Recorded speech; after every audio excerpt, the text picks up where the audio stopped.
What used to be extra common in movies that you just don't see in movies anymore? During the opening credits, a morning radio show plays to let you know the city and that it's a scorcher out there. As the main character slowly gets out of bed to the intro of some upbeat song. I miss when something unusual happens and a hobo on the street who has witnessed it, looks at his bottle of booze and then rubs his eyes. I love these now that I'm older, like what in the duck are you drinking, old man? I've never tripped balls on whiskey before. Severe alcoholism can cause psychosis, but it wouldn't be projected like that where they just rub their eyes and look at their drink. In real life they'd probably just take a big ass swig because they just saw some crazy shit happen. Fruit cart being hit during a car chase. Or the two guys moving a pane of glass back and forth for seemingly no reason. About a week ago I actually saw two guys carrying a giant glass pane that way. I was convinced a car was going to appear out of nowhere and kill us all. Intercepting loved ones at the airplane gate. No one wants to see the romantic lead get tased or shot running to the gate. I think they'd enjoy that now. Guy running toward gate, chased by armed guards. I love you, come back here. He yelled Allahu Akbar, take him down. Gunshots. Well, that sure solved this love triangle problem. Friends scene transition music plays. Seinfeld bass intensifies. Spinning newspapers with headlines that advance the plot. Modern movies need more spinning newspapers. Edit, so it turns out this is a thing in modern superhero movies, as well as the Harry Potter and the Fantastic Beasts ones as well, because, spinning newspaper, they apparently share the same universe. Reminds me of the Simpsons headline, spinning newspaper injures printer. A painted background. It's funny to watch those old movies like Oz or Mary Poppins and see how most of the backgrounds were just drawings. Matte paintings. There's a whole technique behind them that's quite interesting. More generally speaking, the advent of cell phones has eliminated thousands of plot devices from the past, usually involving simple misunderstandings, or missing each other by just 30 seconds, etc. I've got no bars. Or batteries dead. There's a huge storm, so I've got no signal to call into my important board meeting. Instead, I'm stuck in small-town USA with this charming handsome farmer who knows the true meaning of Christmas. Some improvements to our tale, thanks to you seat Derek Wildstar, you borderline idiot. The charming handsome farmer is a widower with 3 kids, and even though his wife died of cancer 2 years ago, he still hasn't been able to bring himself to donate her old clothes. The adorable 6-year-old daughter brings the businesswoman a change of clothes, saying these were my mommy's. She'd always share when someone needed help. And the farmer has 3 kids, the angsty teen girl who accepts no one, and will yell "You're not my mother," #X200B, the middle nondescript boy girl that is seemingly well adjusted and always does his homework etc., and the precocious little child who is either dramatically male, there will be a scene of peeing or overeating or farting, or the adorable little girl who will inevitably ask something super cute, like "Will you be my new mommy?" Usually after meeting the heroine for like 12 seconds. #X200B, #X200B. Operator, give me the police. Yes, it is an emergency. Dozens of henchmen in suits and sunglasses firing tiny machine guns. Yeah, the Uzi has really lost its popularity in modern action films. Those trailers that all started with the same epic in a world voice. Edit, was thinking of Don LaFontaine, who's dead now. That's sad. Now they all just have the Inception sound boom. Or nostalgia piano. Start the trailer with a single note. Pong. Also lo-fi or solo piano versions to make a pop song or classic theme sound bleaker. Slowed down and in a minor key if it isn't already. For horror movies, it's sung by a child. I want that to just get ridiculous. Have the slow minor key piano child singing version of Uptown Girl Gangnam Style Stacy's Mom My Dingling Surfin' Bird Hey Ya. Twilight of the Thunder God. Brendan Fraser. 2 guys carrying a giant pane of glass. Did they finally manage to install it? I actually saw 2 guys carrying a big pane of glass across a parking lot recently.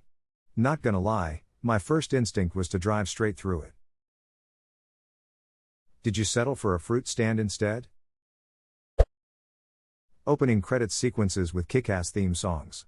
You see them every now and then, but they're nowhere near as prominent as they were before the 90s.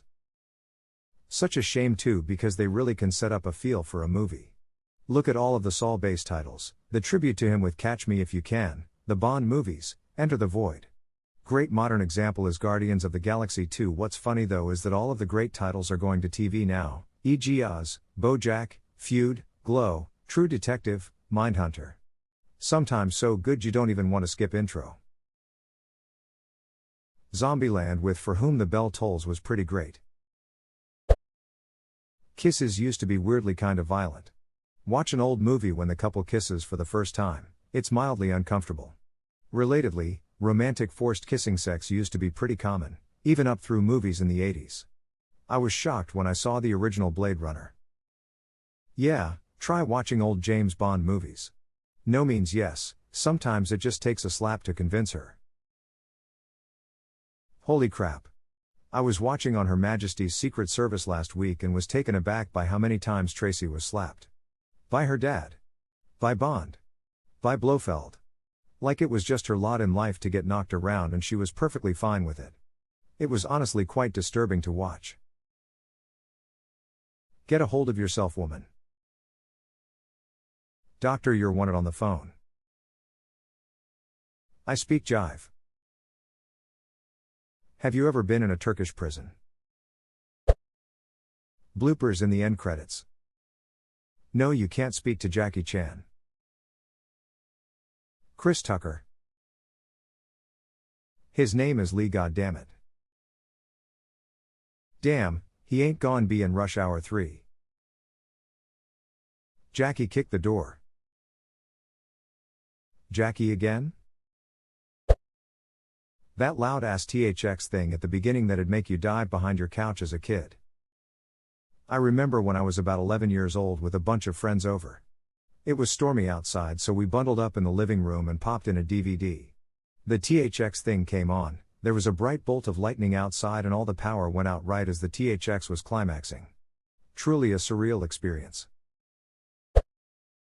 Smoking.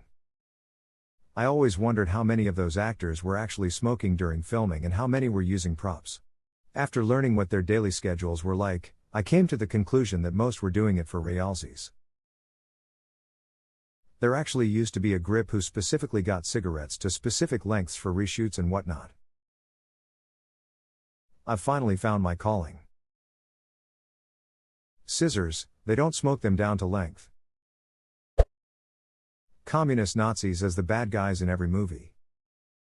What I learned from 80s movies is that Nazis are the most passionate archaeologists that ever existed. That's not fully inaccurate. Tracing phone calls. Which involved one room of the house of the kidnapped victim's ransomee, is that the right term? The person having to pay the ransom, being devoted to the task, full of technicians with boxes of electronics, listening on headphones. And if they weren't able to keep the kidnapper on the line for 1 minute, then somehow they wouldn't be able to trace the call. Though sometimes they would at least pinpoint a vague area of the country the call may have originated in. I think the practice died when ubiquitous CLI made filmmakers realize everyone now knew telephones don't work that way. #X200B. Oh, the Costanza level cringe witnessing the real-time map of the hacker trace happening. Closer. Closer. Closer. You have 4.3 seconds left. Super hacker obviously randomly hitting keys but not enter or space bar. I'm in. Control G beep, computer disconnects, shows 0.1 seconds left on the magical trace timer. Meanwhile in reality they still can't get a progress meter to be remotely accurate. Quicksand. Edit, apparently a lot of people like to tug it to girls stuck in quicksand. Who knew? That stupid fake sound when somebody got punched. Don't miss it. PTSCHT. The credits at the beginning instead of the end. Every time I watch an old movie with my 4-year-old daughter, she immediately starts telling me the movie is over. Normal teeth. Everyone has perfect white straight teeth now, no matter the era. I was watching After Hours the other night and the main character had crooked and slightly yellow teeth. It was refreshing in a way. Yes. And normal looking people in general. Look at TV from the 80s, people looked normal. True. If they did Ghostbusters today, with guys I mean, one would be fat, that is, slightly chubby, and the others would all look like Chris Hemsworth. But 24.